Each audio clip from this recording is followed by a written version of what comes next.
One way that I talk to people about thinking geographically is if you think about kind of your Google Maps, right? You can have different layers on the maps. You can see the streets, you can see the topography or the terrain, or you can see the restaurants and the hotels, right? And so thinking geographically is thinking relationally and thinking in layers. And so when I try to tell a story of a place or an individual, I'm trying to really build up the layers of that person's life. And Mhm. that, is hopefully helping the judge or the jury find the empathy within themselves now that they have this, they can see all of the layers of somebody's life and think about the why of where for them. If it was like, if I didn't live here, who would I be? Over 1 million Americans face sentencing every year, and it will be the most important day of their lives. But we don't fully understand the system, how broken it is, and what we can do to make it better. I'm Doug Passon. I'm a 25-year criminal defense lawyer and a sentencing expert. My goal is to bring more awareness, more fairness, and more humanity to the sentencing process. So, are you ready? Then let's get set for sentencing. Hey everybody, Doug Passon coming to you from Studio 3553 in Scottsdale, Arizona. I have a mentor and a colleague by the name of Alan Ellis, and he is fond of saying that if you want extraordinary results in a case, sometimes you have to take extraordinary measures. And for us, in the criminal defense world, that means thinking outside the box, doing things differently than the way it has always been done. And we're going outside the box again today with my very special guest, Dr. Julie Urbanik. I learned of Dr. Urbanik through an incredible, amazing attorney, Cindy Short, and she uses Dr. Urbanik frequently with great results. Dr. Urbanik is a social geographer. She has pioneered the development of mitigation geo-narratives. And so all of these terms are going to be completely unfamiliar to you, I'm sure, such as body map and memory walk. And that is okay because uh, I didn't know about any of this until I met Cindy and talked to Cindy. And it was so fascinating the way that she uses this stuff to get results for her client. I said, I have to have Dr. Urbanik on the podcast to tell me all about this. So I'm going to give you more information about Dr. Urbanik, but I want to say hello, welcome, and thank you so, so much for doing this. Thank you. Thank you. It's great to be here. Yay. So, and by the way, I had Cindy on the podcast where she talked about you and your work. So, if anybody's interested in that, I'll put a link in the show notes. That was episode 58, and it was called Life in the Shadow of Death. And it's an amazing, it's got that's one of our most popular episodes actually, because her work is just so intense and miraculous and beautiful. So, link in the show notes. But this is what we're going to talk about today. What are these things? And how can we use them to better connect with a client and understand their story and communicate it in a powerful and persuasive way at either a settlement stage or a sentencing stage or even a post-conviction relief stage? So that's what we're going to talk about. Dr. Urbanik, I want to I love origin stories. Mhm. So I want to hear that. I want to start there. What is your story? Oh, what is my story? Where to begin? I came to doing this work in 2016. So I've been doing this work for 8 years. And before that, I spent about 10 years as a teaching faculty member, teaching geography and environmental studies classes. My background is that I grew up kind of all over the place, almost like a military brat. My father was an engineer, and I think that probably led me to finding geography and realizing that geography is just kind of my home discipline, if you will. So I moved around a lot. I lived overseas. I lived the longest period of my childhood in Egypt, and had a lot of opportunities to travel and realize that the world is a pretty big place and not everybody has the same experience in it.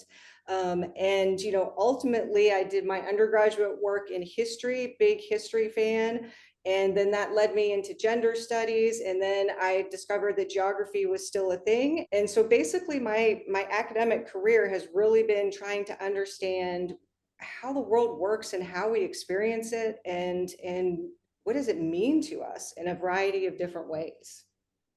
And I noticed you have an Arizona connection. I think your gender studies was at U of A, yeah? Yes, that's correct. Where are Love you U of where are you A. based right now? Where do you live? Right now I'm in Kansas City. Oh, okay.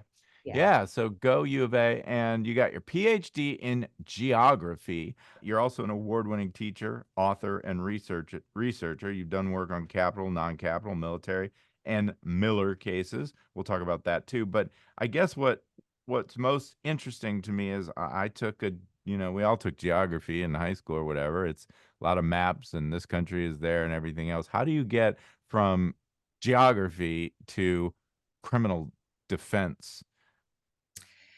Well, it's a kind of a roundabout way, but when we think about geography in the most concise way, we can think of it as studying the why of where, right? And so geographers, a lot of people think geography is just really about where everything is in terms of map making. And maps are certainly a big part of geography, but geography actually encompasses a lot more. And it's really about understanding the relationships between places and spaces. And so geographers are, they kind of broadly are put into a couple different bins. We can be human geographers focusing on the human experience of the world. We might be looking at politics or religion or relationships to the environment, or issues around criminal justice, prison systems, crime. Other geographers might focus on advancing our mapping abilities, looking at things like GIS, and just really going hardcore into the technology side. And still other geographers might only study the physical attributes of the earth, directly studying climate change or volcanic activity, water supplies, things of that nature. And so what attracted me to geography was just kind of that flexibility, that really everything comes down to where you are and how you experience the world because of where you are. And that just, my own background just really connected for me. And so when we're thinking about the criminal justice system, not only are we trying to think about, let's map the prisons in the United States, for example, right? Maybe we want to use maps to actually do a detailed map of a particular crime scene. That could be used in a lot of different cases. But we might also be asking questions about what is the experience of being incarcerated like? What is the difference between being in solitary confinement versus being in a general population?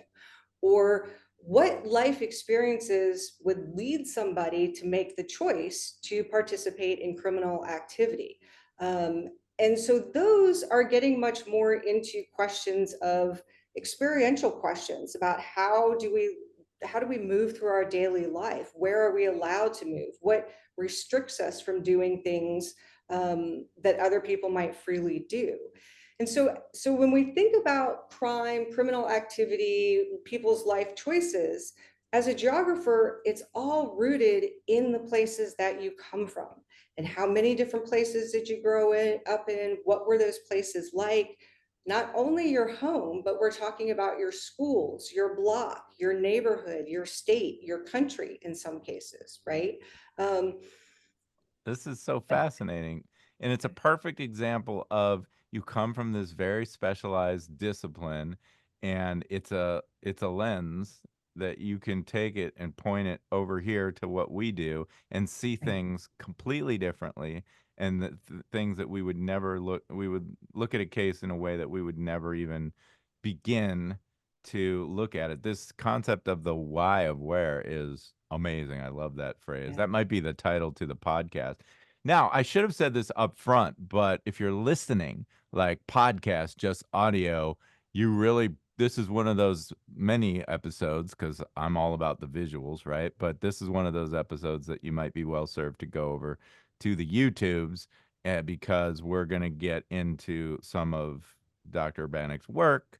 And it's very, very visual. In fact, we're kind of kindred spirits because you make a lot of videos in your cases, which I love. You know, I love that. That's that's my passion too. So, and I think it's kind of cool because I think I did the same. You know, I came to the law with a love of storytelling and screenwriting, and I was either going to be a filmmaker or a lawyer my whole life, and so I had that lens of the filmmaker that I was able to point at the criminal law, and it just the two became inextricably intertwined. You pioneered, as I said, the development of something called mitigation geo-narratives. And I think you just told me what that is, but give me some specifics in the way these manifest. So we've got body maps, we've got memory walks, that kind of stuff. So give me an overview and how body map videos, memory walk, life context overviews. There's a whole different. You got a whole bunch of stuff that you do. So I guess would it make sense to just start with well, which one of those do you want to start with? Do you have a favorite? Well, I think the mitigation geo-narrative can be understood is the kind of the complete product, if you will, of Mm, what I can offer as a social geographer. And what I mean by a mitigation geo-narrative is that I am looking to synthesize the person's autobiography with the social conditions of their life, and then with the actual geographic literature about what we know in terms of the research in relation to some specific aspects of the particular client's life. mhm, And so I'm kind of triangulating all of that. And I do that through a variety of different exhibits. The first exhibit that I normally produce is called a social geography overview. And that is really where I'm looking at the social conditions. And the social conditions have to do with, again, what are the school systems? What is the local environment? What is the state environment? What is the home environment like? And I'm looking at the client's life from the ages of 0 to 18 and thinking about how well prepared are they in these different arenas as they enter adulthood. And so geographers look at kind of the human development from childhood to adulthood and recognize that there's really three key places that form those identities, and that's the home, our schools, and our community.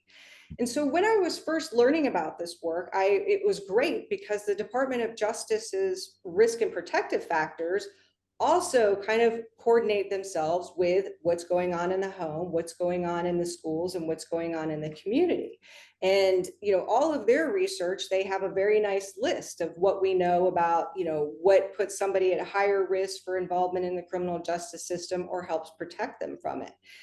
And so I'm trying to link back to those DOJ risk and protective factors in that social geography overview, as well as adverse childhood experiences, which is another way of looking at somebody's life to say, okay, what opportunities or issues have prevented them from making positive choices, and trying to figure out how many of these has an individual encountered during this formative childhood into adulthood development time period. And so by collecting all of that information and bringing it together, I'm basically able to provide the team with a nice synthesis, because when the team is going out, at least my understanding from the teams I've worked on, there's just so much time and effort in collecting the basic records of the individual's life, and the school records, the medical records, and interviewing family members or whoever might needs to be interviewed, that kind of what's going on in this larger picture, it just takes that much more time to figure out. And so I'm kind of filling in that gap. I mhm. might be looking at things like basic demographic data. What is the poverty rates? What is the literacy rates? House prices, things like that. I might look at the history of an area. Is this some place that has a history of redlining? Or did they experience some huge natural disaster that reshaped the entire community somehow? In addition to whatever might be going on in the individual's family life or their school situation. And so it's really a nice synthesis that gives me that kind of big picture view of what is enabling or constraining this individual's life choices, right? Can I share one of the samples I have pulled up on the screen of Sure. you have a few samples on your Yeah. website. I'll put, of course, the link to the website. This is password protected, so if you wanna see some of this stuff, reach out to Julie, but I'm just gonna quick go through, you've got the U.S. Department of Justice protective factors, the adverse childhood experiences we call ACEs. These are what am I looking at here? These are genograms right here. These are produced by Genograms. the team, not produced by me. Oh, Usually the teams I've worked with, the mitigation specialists produce these to help understand the family history of any, mental illness, substance abuse, military service, things like that, to get a snapshot generationally of a family. interesting. So it's a family tree on steroids because it Yeah. shows all the familial relationships, but then there's these triangles, color-coded triangles, and crosses, church membership, alcoholism, domestic abuse, employment, high school, all military disability. That is super, super cool. So, and then you've got literal maps, and you're big into the visuals, so you've got lots of photographs. If they have a childhood home, we're seeing a photograph there and that kind of thing. So this is super detailed. This is probably what, like a 50-page document when all is said and done.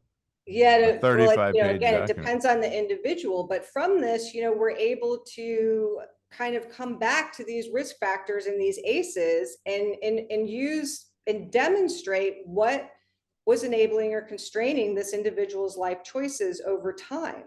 And what's really interesting when doing something like this is a lot of us live in places. For example, I live in Kansas City, but there are very, very different parts of Kansas City I don't usually go to regularly. And we might all have an idea of what Kansas City is like. But when it comes down to it, we don't know what it's like for somebody growing up in a rougher area of Kansas City because we don't go there. And Yeah, most people just have no experience of that and kind of think every place is just like what they experience. And so you're trying to help people kind of expand their understanding of what is actually going on yeah, in the very immediate environment around this client and this client's life. yeah, yeah. And I've had movies like sentencing mitigation films that, the town where they grew up becomes essentially a character in the movie because it plays such an essential role in their development. I'm looking at this picture here. This sign says "Welcome to Hopewell," and I'm thinking, what a great metaphor for. I don't even know what's happening in this case, but the fact that we're talking about a town called Hopewell. Right. Um, is probably, I'm guessing, devoid of lots of hope and hope well. Well, Um, I mean, maybe for better or for worse, or certainly for some people, right? It might yeah. have been a better or worse experience. So, But in this particular case, we were able to show that in this case, Hopewell was actually a very positive experience for this client. They then oh, moved good. on to kind of successively more difficult places. But they were able to start off with kind of a solid foundation, both in the home, in their schools, and in their community, and they ended up being able to carry that through, regardless of the fact that they were kind of moved into kind of worse and worse circumstances. So Mm, you can visually show that story and visually also bring in some of this history, the generational history of what somebody's experienced, yeah. or the generational history of a particular place. Here we're looking at Virginia, so we have a lot of racial history here. This was part of this particular client's life story, but it's a logical way to combine a lot of different sets of material that's all well sourced. And so with the social geography, this, like I said, this is like a 35-page document. It's filled with amazing visuals and a lot of explanatory information text. Who gets this? Like, what is this document for? Is this just for the lawyers to identify and build out their narrative? Does this actually go to the hands of a prosecutor in plea negotiations? Is it a exhibit in a sentencing memo? Like, how do we use this document? Well, this document prepared as an exhibit, and it's shared both as this PDF file and as a more straightforward PowerPoint in case, so just kind of for the flexibility of the team to figure out how they want to use it. In some cases, this might be used as purely background or just kind of a deeper understanding for the team. In almost all the cases, though, this has gone into the full mitigation package. And, this is in particular my kind of first step. And so in some cases, I might only do this for the team. In other cases, I will continue to go on and do additional exhibits. But regardless, the team can use this to fill out their own narrative. They can pick and choose if they want to use a specific slide and bring it into a presentation that they're doing, or if they just want to have it compiled as part of what goes in as the supporting documents for the mitigation. But the idea is that it's helping to provide a lot of additional context to the client's life that doesn't normally get synthesized in a lot of mitigation packages. Mm-hmm. So in terms of so it strikes me that there's kind of two elements here. There's the geography of it, which is what it is. They lived in this spot. They lived in this home. This is their address. But then there's what you called the autobiography, which is this is what happened to me there.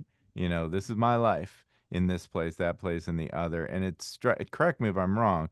It strikes me as more I don't know if I would say easy to get the information, but it's more straightforward in terms of the it is what it is aspect of geography. But in my experience, when you're dealing with the autobiography element, especially when there's trauma and really hard stuff, it's very hard to get it, because Mhm. people have these natural protections, or they've forgot, or they've blocked it out, or family members are dead, or they don't want to admit the horrible stuff they've done to our client, whatever it may be. So I'm guessing that maybe the techniques like body mapping and memory walk are designed to get at some of this stuff, but I'm not sure. But how do you get at it? Yeah, so that's a fair question. And I will just step back a little bit and explain kind of when I get onboarded onto a case, because, you know, I don't really come onto a case until a team has gotten to know the client very well, has a pretty solid grasp of their life chronology. They've collected a lot of the records, or are in process of collecting the various records that they might need, and they feel like we kind of understand what we've got going on here, and they're starting to figure out what experts they want to bring in.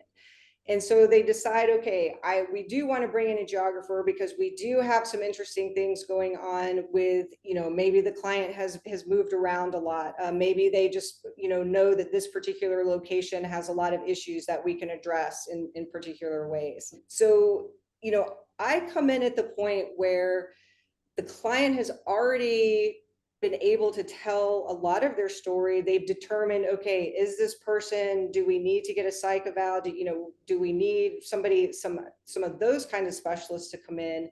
And sometimes that happens before I come in. Sometimes I come in before they come in, because Yeah. then those experts would look at my work to respond. And so I look as the social geography overview as an opportunity to get my head around this particular client's life, and to then feel like I can go in and hear their story, because my job is to synthesize the material.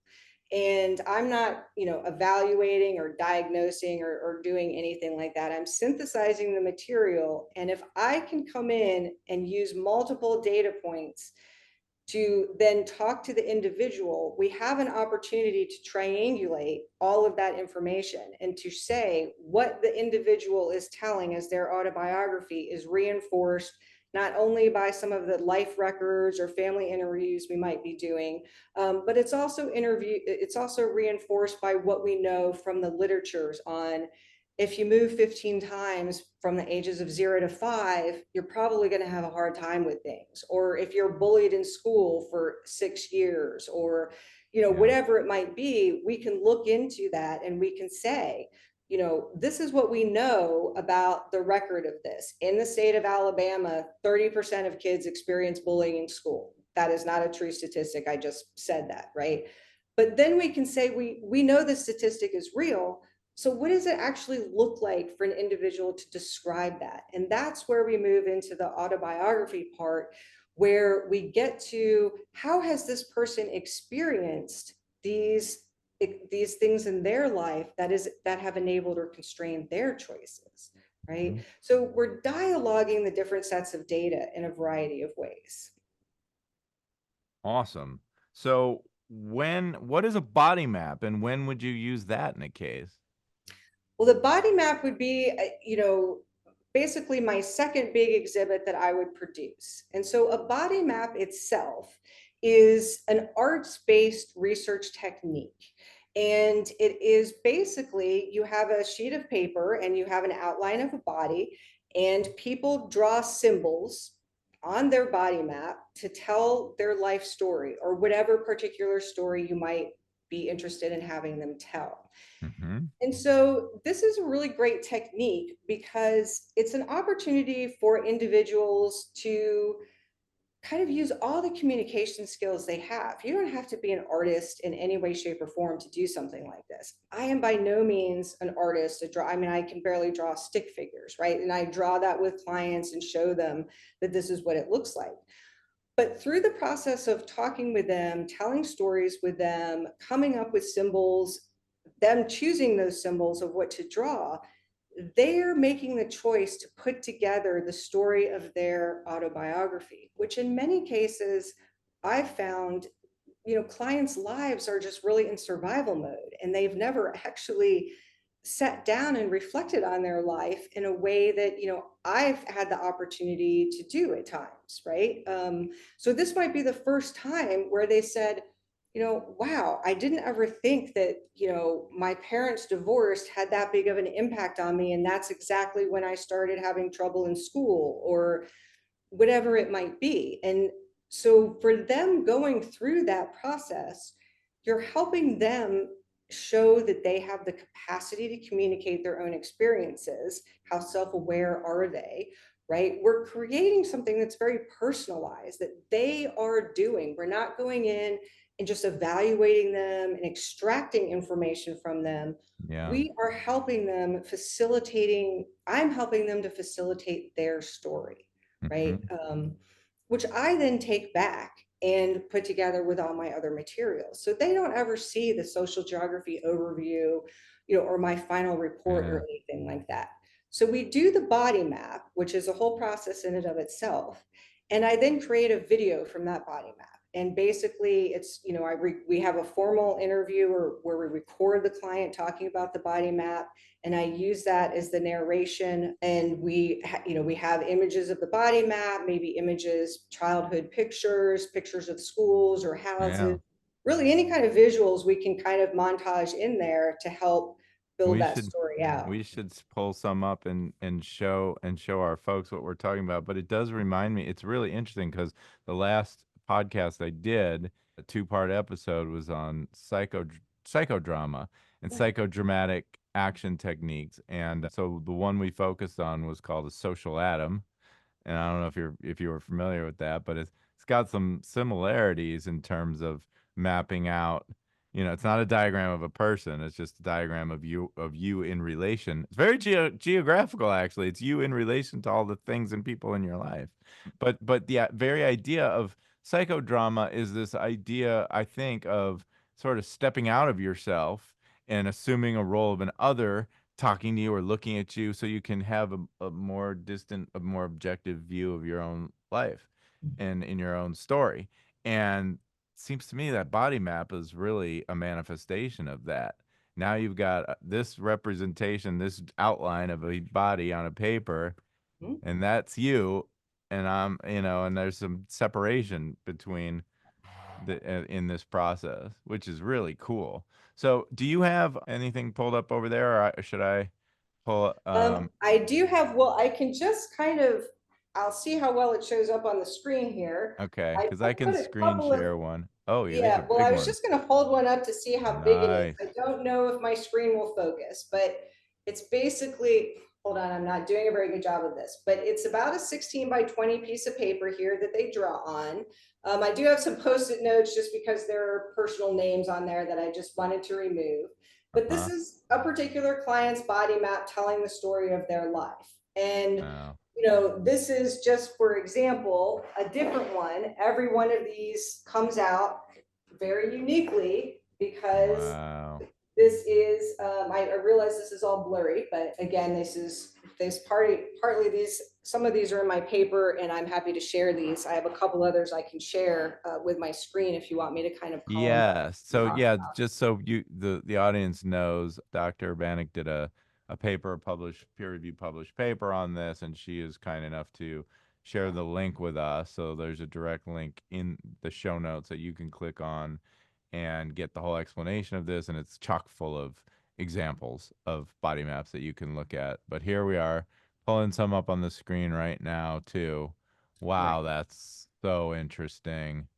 Right. And so this was a body map from one of the clients I talked about in my paper. And this was a young gentleman who had grown up in a very difficult area, actually here in Kansas City, an area that's known as the murder factory of Kansas City. And so he is talking about, things like, he was shot a couple different times. These are kind of his surgeries and his scars. He even, he has a dead foot from walking around.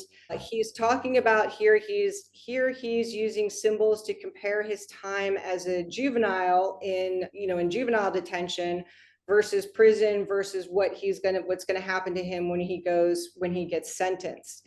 And for this young man, his life had actually been so just kind of stressful that he loved being in juvenile detention and was incredibly successful at it because he was safe and because there was structure and because there was rules. He had a difficult home life. He tried to he was, one of the older siblings trying to care for younger siblings. And, you can see here something like, he writes family first. He's reversing his letters here. He's also reversing it here. This should be Vineyard Gardens.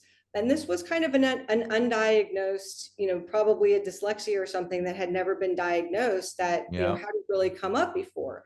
So in some ways, you can never actually have a failed body map because it is the person's story. It is the story that they choose to tell at this particular time. And so I would never in the moment point out, you spelled this wrong, right? That doesn't Yeah. matter at all. That's going straight to who is this individual. He was trying to draw a cross here to represent, his religious affiliation, but that was his version of a cross right here, right? Mhm. And so you kind of see, you get to see a little bit about the person's personality and what they see as very important in their life. And so ultimately in this case, I only did the body map with him. And he did a very good job talking about his life, talking about the differences between, in his case, where he felt safe and when he felt safe versus when he didn't. And those are very, very clear geographies, right? If I am safe in this place, I am not safe in this place. And for example, he talked about how he felt safer in his home. This was what he called his safe zone, where his mother was being abused in front of the children literally every day, versus how he felt in his neighborhood where he didn't feel safe at all. Hmm. He talked about how safe he felt being locked up in prison every night because he knew he was safe in his cell.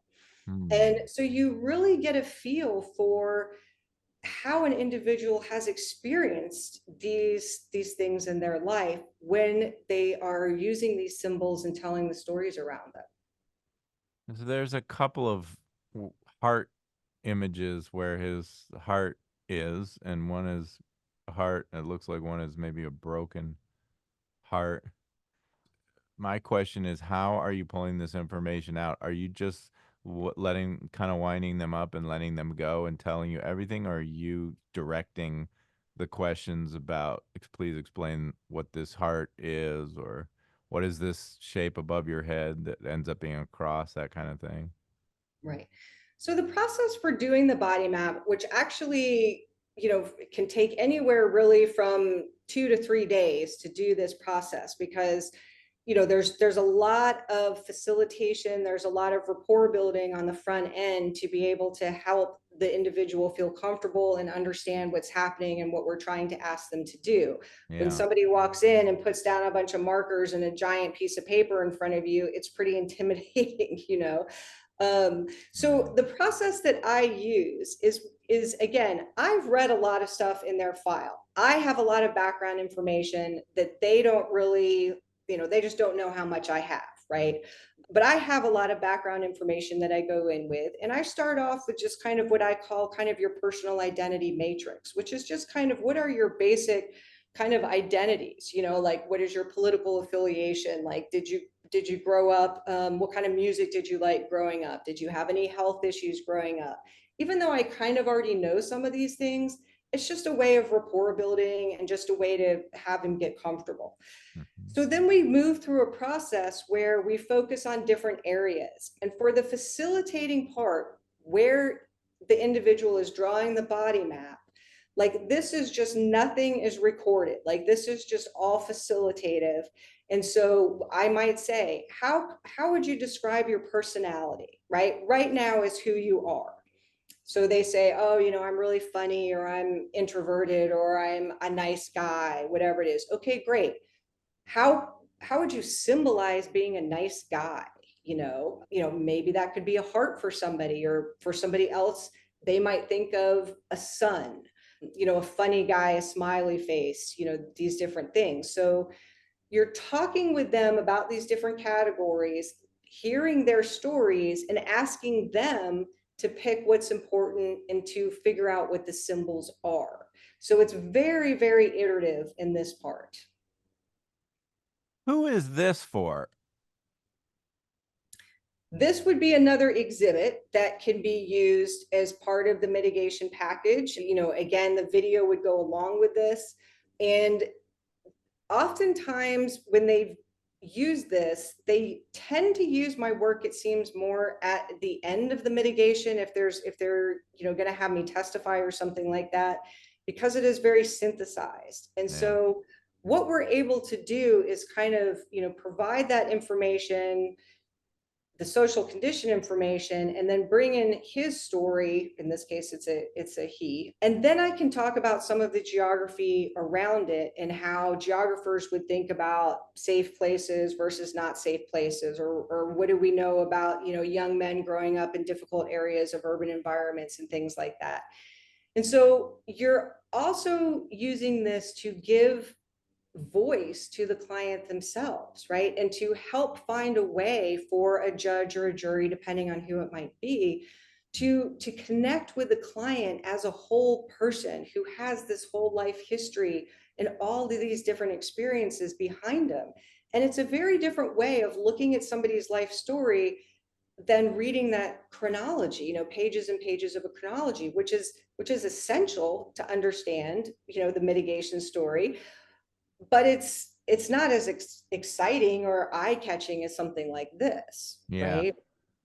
Yeah, absolutely. It's very humanizing because Yeah, you look, I mean, you can't help but be connected to this person. You can't help but feel their pain. You can't help but live a little bit through their eye, see the world a little bit through their eyes. This is very, very right. powerful stuff. So I I want can. to see the video. I want to see an example of how we turn this into a video presentation. But I have one more question on this, which is there would there ever be a situation where somebody other than the client is doing the client's body map? Like, for You mean example, where? like if I have a client who might be on the autism spectrum and they're going to get an evaluation. Well, of course the evaluator is going to sit down with the client, but I've had some say, but if I really want to get the scoop, I'm going to talk to the wife because the wife's going to give me the, an unvarnished sort of perspective of what this person's struggles are in life or what their challenges, obstacles, whatever, what are their triumphs, that's sometimes easier for someone else to talk about a person than a person to talk about themselves. Right. I mean, I think that that's a really interesting point that you raised. I have never done a body map in that particular way. I think that, it might be possible if the person has, some sort of physical or mental situation where they would be unable to do it themselves. But Mm-hmm. I think that you're not getting an autobiography at that point. You're kind of you're getting somebody else's perspective on the autobiography. And that may be as far as you can get for that particular client. And that may be powerful enough to have somebody fill something like that out, and tell that story, but it's not going to be an autobiography, right? Yeah, yeah, So, it may be in that case, working with somebody else to do it, it may be more of, what I've done also is what we call memory walks, where you do go with family members to key particular places inside a home, walk around a town, stand there, talk about events that happened in those places while you are there. And that also is a way to embed people in that immediate geography, and kind of have them step out of whatever ideas they have about what these places are like, and move into those spaces. But again, you're not getting the person's individual voice, you're getting that secondary voice. But those can also be very helpful too, to help ground you in the lived experience. yeah, yeah. I'd sometimes might even be curious to have another big player in a case do their own map, even if they're not the client. Like, Mhm. for example, if mom, I read one of the scenarios that you dealt with where mom, well, the divorce happens and mom gets connected with drug dealers. There's massive amounts of domestic violence. Mom is a very broken, dysfunctional person carrying a lot of weight and trauma. And boy, I mean, if that's the person in this lifetime that's supposed to be the one to protect, care for, and nurture our client, I'd be interested to peer into her soul as well. You know, Right, right. could And be pretty yeah, powerful. we have talked in some cases about, it would be really great if we could do a body map with a mom or something like that. But certainly that can go to, a very helpful, again, story of what is the mom story, because she's acted like this to her child, but why did she choose to act like this towards her child? Like, what is her story? And that's also can be very effective to be very humanizing Mhm. as well. So Yeah. in this particular body map here, I did do a memory walk with the siblings of this client, and that was a hugely helpful part of the story, because this was about kind of a small town story. This was kind of the rise and fall of a small town, the introduction of meth into small rural communities, in the Midwest, and having the siblings' voices talk about the difference of the client as a child versus once they started using all the drugs here. They chose to put every drug they used on their body, which Wow. makes for a great visual. Uh, There's you a know, lot, by the way. If people can't see this, we've got bath salts, whippets, oxy, vodka, Jägermeister. I can't even read some of these. Gasoline, yeah, like huffing gasoline. codeine, LSD, beer, hydros, Percocet, Adderall, cigarettes, Xanax, whiskey, dab, shake. I don't even know what that is. Chew. I mean, basically everything you could put bad in your body, that's here. Right. Paint thinner is on Yeah. his ankle. Black Okay. tar, heroin, I'm sure. Yep. And so, many cases, this particular client Wow. was getting these drugs from parents of friends. And so, this is the story of what is enabling or constraining your choice in a place. If you are living in a place where you are introduced to drugs by parents and your friends' parents, what kind of a place is this that we're talking about? What sorts of resources are being put into schools where the level of meth use and meth production is very high? In this case, none. No supplemental sources were put into school to help these kids. So you can tell that story and see that story of this person's life in their body. I mean, some of the other things, the trampoline here was a representation of childhood. This was somebody with an undiagnosed ADHD issues, very pretty severe ones. Talking about, we have a house here, talking about both the good things in the home and the bad things in the home. The cornucopia here was a representation of positive things in the client's life around family, because we're also trying to capture with a body map both the positive and negative experiences of a client during their different life chapters, because we do want to get the whole story. Everybody is, more than just I'm going to say that so terribly, the worst day of your life or the worst thing that you do. We're all more than that, Yes, right? absolutely. And so you want to be able to tell all of that. Wow. And there's broken hearts like all over this. And there's broken Pieces. hearts. This was, yes, broken hearts about the family breaking apart. There was a move in this client's life that took them away from a church that was very grounding and stabilizing for him as an individual. And this was kind of the hearts disintegrating and starting to build back up, was their way of talking about how they felt like at this early time in their childhood, they were on the right track. And once they started doing drugs and other things happened, like everything was falling apart. And the particular circumstances for this individual, getting involved in the criminal justice system, was actually bringing him back closer to God at this time and rebuilding his relationship with himself and his family members. Nice. So, you know, A good never, redemption story. yeah, kind of a redemption story, and we did this body map with him. When he was put in jail for this event, it was the first time that he had been sober for more than like 12 hours in something like 10 years, right? Wow. Yeah. And so it was a very, very big change. He had never been able to look back at his life, and it was very powerful for him to be able to do that. And I guess I have one more here to, again, just show you the variety of things that people share. And so, you may notice that in some of the maps, people choose to put a face or choose to put some kind of clothing on themselves. That is part of the process. Do they want to do that? We have a whole discussion about that. Usually they do start, I do make them put some sort of color line, their favorite color, around the outline themselves, just to take ownership of it.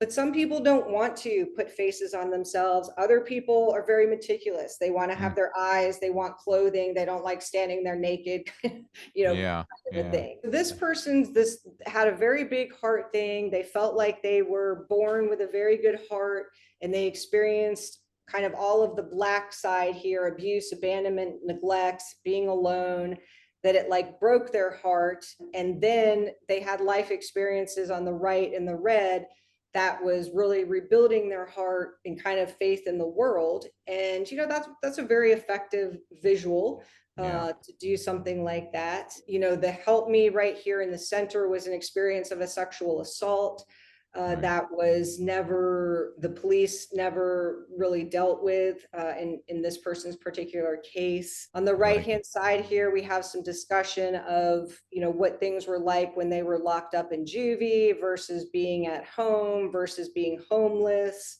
Down in the right hand corner were some experiences with family members who were alcoholics. And this down here on the bottom was, they always felt like they were walking around on eggshells.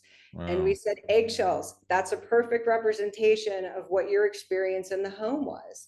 So again, you're iterating with them, listening for kind of what could be a visual, but ultimately they are picking the visual. You are not directing the operation. There Yeah. is just a huge amount of listening going on, right?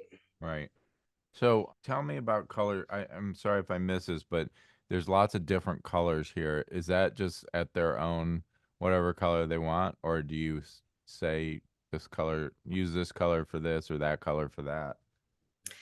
I mean, sometimes some clients, if, I think if I'll just go back here quickly, for this client, we did have to keep encouraging him to pick a different color. His tendency was to just kind of keep going with the black color. Uh-huh. Because you're creating a visual thing, there is a desire to have some color to it, right? So we do try and encourage color.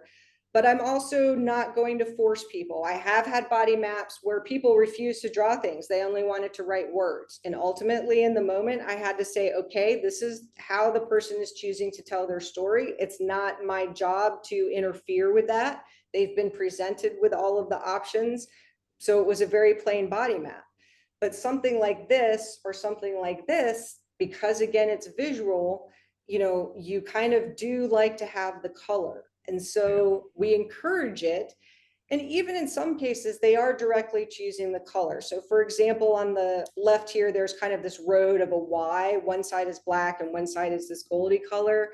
Yeah. And that, for them, this was kind of, they were talking about a particular crossroad in their life. And it was like they knew that, this was the opportunity, kind of the gold, like the shiny gold yellow brick road path to positivity, or it was going to be back on the bad road kind of a thing. And so they do that. Sometimes the symbols are directly related, like the red shirt right here is directly related to a particular football team. The Yeah. rainbow experience was, this was a good story because this was them finding a place where they finally felt like they were where they belonged. And for them, it was like you actually found the pot of gold at the end of the rainbow. And it ended up being a really fantastic image because we also did find that the family had an image with a rainbow in the background. And so when Mhm. you're kind of, like trying to layer these images together, you're just like, well, you know, this is great. Like none of that was planned. And it just kind of subliminally helps reinforce the fact that this individual has recognized these things. There's been positive moments. It helps, it just really helps convey their humanity. Mhm. I noticed there's 2,000-pound weights on the person's shoulder, one on each shoulder, Right. which is quite telling. I want to make sure lawyers understand how deeply valuable this information is. First of all, some lawyers are going to look at this and go, "Oh, it's woo woo. It's not my jam. I don't need to do this. This doesn't matter." All that. No, just stop with that. I mean, I say that all the time on the podcast. You have to have a growth mindset when it comes to criminal defense. You have to be open to this kind of stuff. But what it's doing a million things. You've already talked about the fact that it can actually just help the client better understand themselves. Well, why would a defense lawyer care about that? Well, you, ostensibly, you're trying to help a person beyond just resolving their case. You'd like to give them some tools that would help them go on and use that understanding to have a better life and to make progress and change. But of course, you can use that as your redemption story to a judge, that now that this person has identified that, oh, they've been carrying these 1,000 pounds on their 2,000 pounds on their shoulders, and now they understand what the problems are, and now they can get the help for them. They can fix that which is broken. And the takeaway is, judge, you're not going to have to worry about this person anymore because they're on the road to redemption. You've mentioned that these themes reveal themselves. So we talked about the rainbow keeps popping up. These are the things that are my bread and butter when I look for a case. I want to boil my whole story down to one word if I can. That encapsulates every thread, every subplot, every fiber of my story. And then if you can make it visual, a visual representation of that one thing, then it's a grand slam home run because these are the things first of all, they're sticky, they're moving, they're emotionally powerful, but they stick in your brain, and a person keeps coming back to that. So like I was just talking with an expert who does just visual exhibits, for a trial, like pictures and stuff, and he says, well, we always blow these pictures up to be bigger than 8.5 by 11 because they don't fit in the envelope that goes back to the jury in deliberation, which means it's always on top. And that image is always there because images are so damn powerful. They just burn in your brain.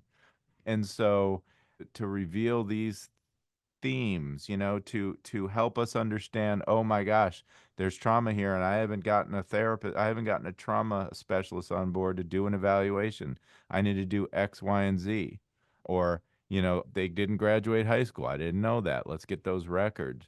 So powerful. So I'll stop talking. This isn't about me, but you have to now, we have to go to the next step because you bring this thing to life. It goes from a 2D photo into a 3D video essentially. Okay. And so this is just to set it up. We're just going to show you a little snippet of this. Again, if you go to Dr. Urbanik's website, which is www.julieurbanik.com, right? JULIEURBANIK.com, you can get some of these samples if you reach out to her. But this is a particular sample that's on your website, and it's kind of near and dear to my heart because it's a mitigation specialist who did her own map, just as an example. And Victoria Rusk, who I've also had on the podcast, dynamic individual who does amazing work. So I'll probably put that podcast in my show notes too. And she has graciously given permission to just show a little bit. These are pretty personal, so people don't want them totally out there, but just to give you a sense, a little flavor for it. Because what's cool is this is one step towards what I do, which is a sentencing mitigation video, which is more along the lines of, well, not more, it's a documentary. So it's a story woven together by a lot of different people, not typically just the client, but the way that you intersperse other visuals in this is exactly what we're doing in sentencing mitigation videos. We call it B-roll. It's these other pictures from a client's life that bring the story to life. And you do that pretty masterfully here. Want to share the sound? Compassionate person of really being connected intellectually and emotionally. Honestly, like how my life has created me to have that characteristic. I feel that highlighting my third eye there in the middle is a part of me being a visionary, is a part of me seeing and feeling and following a path that I feel is, towards my future, towards the future of the world. Love that. Was it raining? I think I heard rain. Yeah, it was raining when we were doing Uh, this because we were doing this during COVID. And so we were trying to figure out if we could do a body map on Zoom. And we figured out probably with the client, we weren't going to be able to do it on a Zoom just because it really takes a lot of personal interaction in the moment.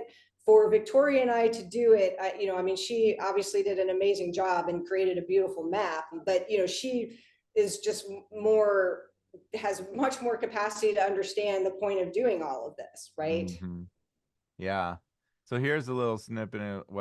Uh, Take to it, heart it's an that example of course how you weave in needed these to the other images. So here she's talking about the book she wrote and the mitigation course that she designed, and you're actually showing these forefront. things along with her map. Like, I wrote a book, I developed an online course, or I think of things and somehow later on it becomes more than just a thought. Very nice. Now, again, are you just I forgot. Now, are you prompting them and then editing yourself out of this, or you're just letting them talk? When we do the formal interview, I ask them the question. So, for example, she was responding to the light bulb that she drew that represented how she gets ideas and she manifests her ideas. So that came up as a symbol that she drew. During the interview, I would just ask her a straightforward question, like, can you explain why you drew the light bulb, and why you chose to draw that at this particular time. But in her case, I would ask her, what does the light bulb mean? And then she answers the question by giving her explanation. And they're able to start and stop, kind of like, we do this and I edit it out. But when I do the video, I have always edited out my questions because I'm really just asking them the questions during that interview. There's not any discussion. Sometimes I go back and ask for clarification because it's like you're trying to get them to say things clearly or respond to your question. If you say, what is the light bulb? You want them to start off by saying, I chose the light bulb to represent. So, I mean, when you're editing it, you have a clear starting point and ending point. Yeah. And so sometimes you're going back and asking for clarification, but other times you're just editing what they say to you. And sometimes they might talk to you for 5 minutes straight to answer the question of why did they draw a light bulb? And it's your job in that editing to make that something concise and coherent.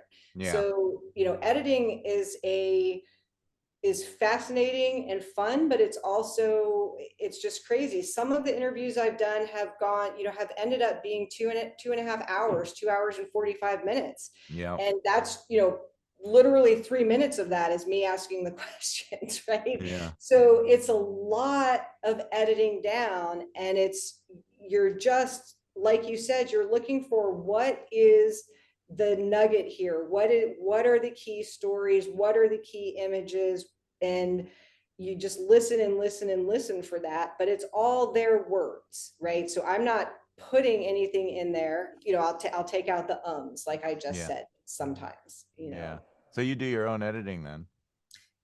Yes, for better or for worse. I'm working on that, but I feel like I feel like one of my good powers that I bring to this is really synthesis. Yes, we could just have the 2 hour interview, but that's not going to work for the purposes, right? Right. Like you're looking to Right. have something condensed. Right.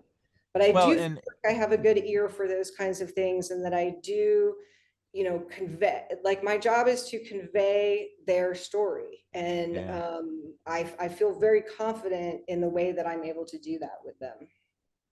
it's a common critique, an invalid critique when you talk about editing, that we use that process to manipulate what's being said, and of course we don't do that. The idea is to get to the truth. And the literal truth is the 2 hours and 45 minutes, every single word that that client ever said. We don't need that.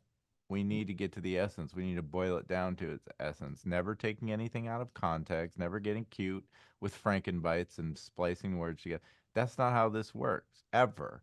And I mean, to the extent that anybody's doing that, they have no business being involved in a case, in a court of law where, you know, I'm the lawyer that has to present this. I'm bound by rules of ethics, so it doesn't work very well if I'm presenting something fraudulent to the court. But you know what's so funny? It's like everything we do in this profession of ours is edited.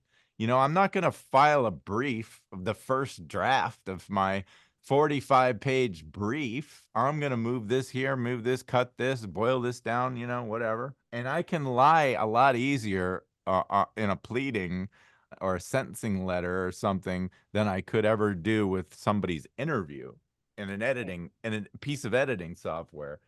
And I don't think I'm digressing here because, like I said, we're peas in the pod. We're peas in the pod. This is a film medium that we're using, and it's very important for lawyers to understand, and judges and prosecutors, that A, this is a thing, and it's becoming more and more popular because it works and it's powerful, and B, it's totally legit. That it's probably more legit than most of the other things we do that present evidence in court. So anywho, what do you edit on? What's your software preference? I use Final Cut Pro, Oh, so okay. that's what I started learning on, and that's I kind of refuse to try and use anything else Yeah. because I can only handle learning so many programs. Yeah. But just to follow up on what you were saying, as an academic researcher, ethics are very important in doing any kind of doing any type of research, whether it's quantitative or qualitative, right? There's always a process of sorting and deconstructing and reconstructing what you're doing, and to be able to ethically and honestly trace all of that out and have all the material in place and all of the backup material and your evidence. It's the same thing in academic research too. I would never just edit somebody's story that's completely unrelated to what the research project is. It's just completely unethical. Yeah. So in this case, they do have, if somebody wants to sit down and listen to the entire 2.5 hour interviews to challenge me on that I've changed the story, well, good luck with that because Yeah. because it's all there, Yeah. and not only is it there, but we do have the records to back it up almost, as much as we can. And we also know the context Yeah. of whatever they might be talking about too. This is amazing. I love this. I'm deeply, madly in love with this concept now. So I'm a true believer, but there's more. But wait, there's more. So that's the way a video might look for a body map, but you do other videos. I'm looking on your website right now. There's one called A Nation Under Assault, Epigenetic Trauma and the Tohono O'odham. So Right. that must be an Arizona case, eh?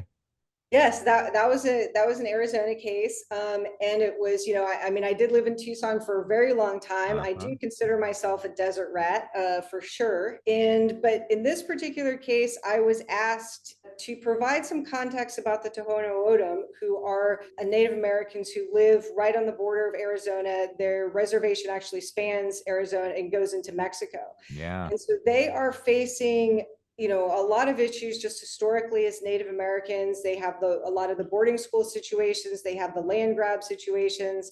Yeah. Historically, they have dietary issues historically because of foods that were forced upon them.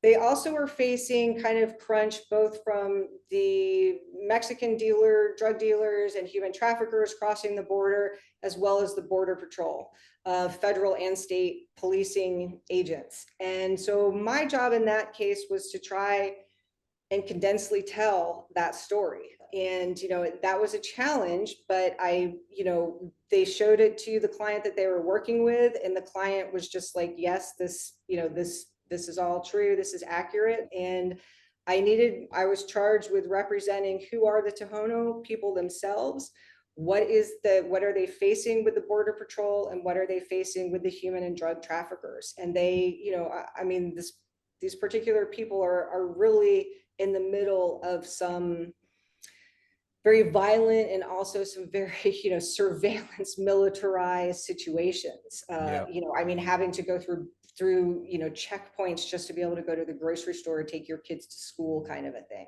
So Yeah. yeah. Yeah, I've had those cases. I had one not too long ago. But this is another great example. So you're using video to talk about the why of the where.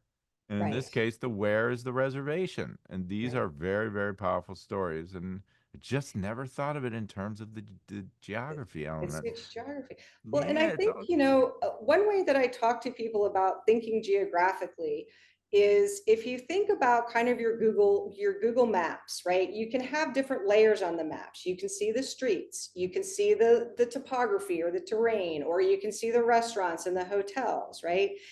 And so thinking geographically is thinking relationally and thinking in layers. And so when I try to tell a story of a place or an individual, I'm trying to really build up the layers of that person's life. Or in the case of the Tohono video, we need to understand the layers of what this particular group of people is facing in this very set area of space inside of their reservation that everybody who lives outside of that reservation is not experiencing and Mhm. not talking about, and they don't have to worry about it, right? Yeah. But if we want to invoke empathy, we have to try and help people experience the place and the individual. And empathy is at the center of everything that we do. I see another video here talking about the opioid epidemic in Dayton, Ohio. How did we get here? I do want to talk about Memory Walk. I don't know if you're comfortable or not if I play a snippet of Reflections on Life in Marlboro or something. I don't need to play any of these. I mean, we've Yeah, I described what they are. yeah. Yeah. I think, do I have the one on there I think it's Teens in Love, or maybe it is Reflections on Life in Marble. That's what it is. Uh, That is the memory walk one. yeah, I So, think the only Memory Walk is that one. The rest is Body Map and the okay. reservation in Ohio. Yeah. But Yeah, that one, the Reflections on Life is in Marlboro, is a nice one because it's just, again, it's one of these, in this particular case, just some background. It's a neighborhood in Kansas City that is just an overlooked neighborhood that, you have no reason to drive through for any particular reason. The only reason you know about it is if you live there, yeah, or your friends live there, kind of a thing. And so people know that it's there, but nobody really knows anything about it. It's Yeah. basically, so we're trying to say this is what it is. Cool. Can I play a little bit of it or no? Sure. Are you Yeah. sure? Yeah. Okay. Yeah. All right. I won't play that much, but let's see. I don't know. Marlboro is like its own little small town within the city. When you come here, everybody knew everybody. You could go to my neighborhood. I barely knew what our neighbors' names were, but I sure didn't know anybody a couple streets over. But here, everybody knew everybody. Also meant that you were used to living a little bit rougher and struggling, doing what you had to do to survive a lot of times. But they all communicated and stuff, watched out for each other's kids. I guess that's what drew me a lot to Brian and his family and stuff, is that they were just emotional and loved to go home. And it was so different than I can remember. I think that me hanging hands, but he just worked. It was just a way of life. He'd get one, and if he'd get all fixed up, and then he'd sell it and get something else. So for people who aren't watching this, this is all happening in a drive down the street, presumably in the neighborhood where the client grew up or where the events happen, right? Mm-hmm. Mm-hmm. Yeah. Yeah, in this case, it was really interesting because this was just at some point a very nice kind of post World War II working class neighborhood, and at this point when the client and at the time his girlfriend were growing up there, it was starting to become more of a rougher neighborhood. But at the time, the neighborhood was just portrayed as just like the worst of the worst place, and these kids are just running around, and like there's no control, and it's all just chaos and everything. But when you actually went to the neighborhood and you saw this one place where the teenagers hung out was in somebody's basement, was literally, you can see the homes, there's people around, parents were around, it completely changes the whole idea of the place once you actually show what it looks like, and that there are lots of houses there, people are taking care of their yards, people are basically living like we all do, trying to do the best that we can, some of us making better decisions or less better decisions than other people. But it removed the idea that this neighborhood was such a, just how stigmatized it had been portrayed. You couldn't drive through that neighborhood and experience what they were saying, the prosecution was saying about that neighborhood in essence. Nice. So Nice. in other neighborhoods, you're trying to kind of show the opposite. You're trying to show some of the violence, the poverty, the rundownness, because that's where the area of emphasis is that you're trying to Yeah. share. Yeah, and these are loaded to, if people aren't watching, they couldn't see this, but these are loaded up with B-roll as well, childhood photos and those types of things. This memory walk is as close as I've seen you get to what I do. I mean, this could be a scene from any one of my sentencing videos, and it's powerful because it is empathy. You're actually bringing them out of their world and into your world. And even that's a common mistake for people who make sentencing videos. The sort of novice filmmaker may be doing this interview with this person sitting on their couch in some nondescript living room. And so you missed an opportunity to tell a story there because every picture tells a story. So you clearly get it, which I love. And I had a lot of grand plans for the stuff we could accomplish together today, and one of them was doing a little body map for me because I did the social atom for me. I don't know if you've heard that podcast, but I let Patrick Barone crawl inside my head and muck around, and he's still recovering from that trauma, I think. But then I didn't realize the body maps took so long. It's such an intricate, amazing process. So I think we're going to leave that for another day. Well, I want to reiterate for anybody, first of all, go to the show notes so you can get Dr. Urbanik's article and links to her website, which is www.julieurbanik.com. So reach out to her and use her in your cases. You're doing capital and non-capital cases, right? That's correct. Yeah. That you've been done a bunch of what we call the Miller hearings, right? Mm-hmm. Which is, people don't know that's the Supreme Court came down with a couple cases that basically said, this deal about giving juveniles life without parole not so good, especially now all the things we know about brain development and everything else. So there's been a whole bunch of resentencings for people who have been given life sentences and have been in prison for decades, now have the opportunity to get out because they committed their crimes when they were juveniles. So you're doing a lot of those types of cases. You're doing post conviction. It's amazing work. And I'm so glad that we're connected. That's the really cool thing about this podcast. It's just an opportunity for me to learn and make new connections. So now that I have you as a new connection, I'm gonna figure out how I can use you in a case too. And hopefully everybody else will as well. But that's what I want my listeners to do. Go check out the show notes, these examples, and reach out to you. But I like to give the person in the hot seat the last word. Was there anything we didn't touch on or talk about that you think is important before we sign off? Um, I mean, I really appreciate your time. I don't know how you have the energy to do all of these podcasts. I know you're almost at 100, or maybe you're at 100 now. So congratulations on that. Oh, Um, thanks. but it's just, it's really amazing everything that you're doing to try and just help people share, what everybody else is doing. I think that, from an academic perspective, I am somebody who is always willing to just kind of take a chance, because you never know where something is going to go. And I think for people that might be thinking, well, I don't know, how do I know what case this is good for? Or do I really want to take a chance or something? A couple ways to think about that is just, the client themselves. Is there a story here, right? What is the story that you're learning about their life? What makes them interesting to you? Why is it worth it to fight for their story? And what could they do with something like that? And I would just remind people that the way that most teams end up using my work is, again, kind of almost like as a closing exhibit, really, for if I'm going to testify or something like that, because they can bring in all the experts for brain development or drug addiction, or whatever it might be in different arenas. But my work is ultimately like resynthesizes all of that in a succinct way that just kind of helps leave everybody with, oh yeah, I remember all of these things. And I learned to see the layers now.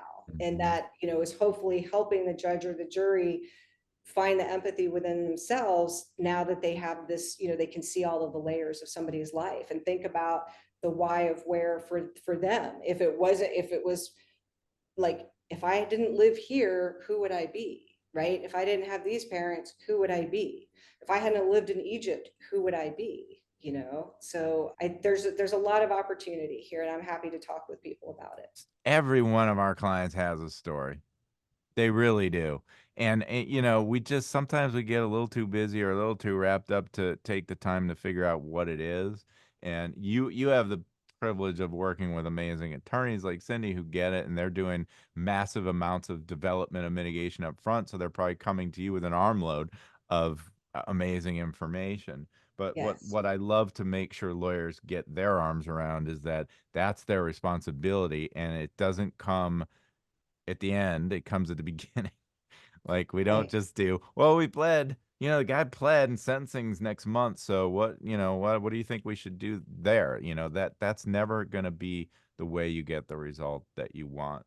So you have to do early, thorough mitigation, a lot of trust building, a lot of communication with your client, and you will find the story.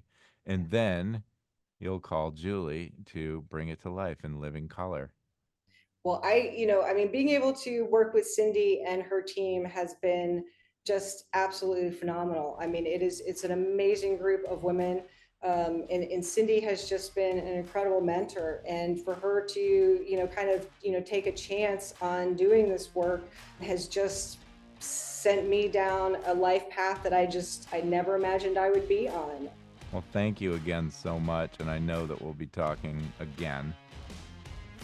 That's it for today, but before we go, I just wanted to take a moment and say thank you to you, the listener, for spending time with us today getting set for sentencing. Whether you're a lawyer, someone who could use the help, or maybe you're just a true crime buff who loves the inside scoop on how this whole thing works, I am so glad you're here, and I hope you keep listening. If you're interested in knowing more about what I do, mitigation videos, case consults, live teaching, on-demand educational content, books, articles, all of it, please visit www.dougpassenlaw.com. I'm Doug Passen. Until next time, hang in there. Wait, that's a sign up podcast about sentencing. What's the matter with you, man? I guess they call that gallows humor. Sorry. All right. Well, I will see you next time on Set for Sentencing. Bye-bye.